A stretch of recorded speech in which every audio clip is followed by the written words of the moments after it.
кинолорго барып жатабыз. Ошол жерде никесиз эле кыздарга караса болобу?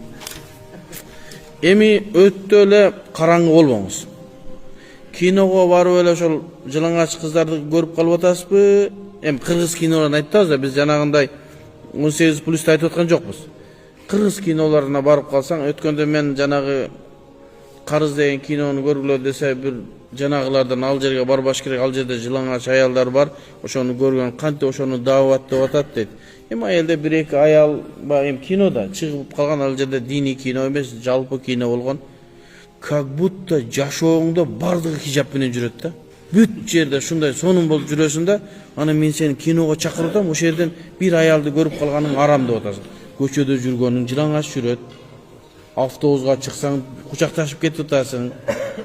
Ресторанга келсең, сопсонун кыздары келип сени обслуживать этип атат. Баняга барсаң, эшикте сени обслуживать эткен ошол. Койчу, Инстаграмды ачсаң ошолор.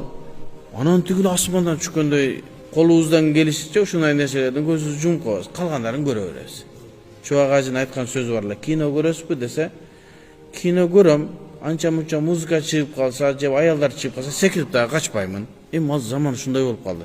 Эгер сен ушундай бир коомдо жашап атсак, ал коом жалаң хижап менен жашоо, ана кино ушундай болсо, акмак коомдо барба дейсиң да.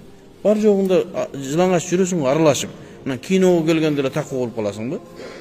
Анда көчөгө чыкпа, базарга барба, алба тиги базарда сатып аткан аялдардан бир нерсени. Же болбосо мынантип алып ал, маршруткага чыкпа. Азыр аял деген нерсе, жолук салбаган аял толтурады. Болгону көзүңдү сактап кой, шахват менен караба. Мындай бир олутту карап кой, болду бүттү маселе.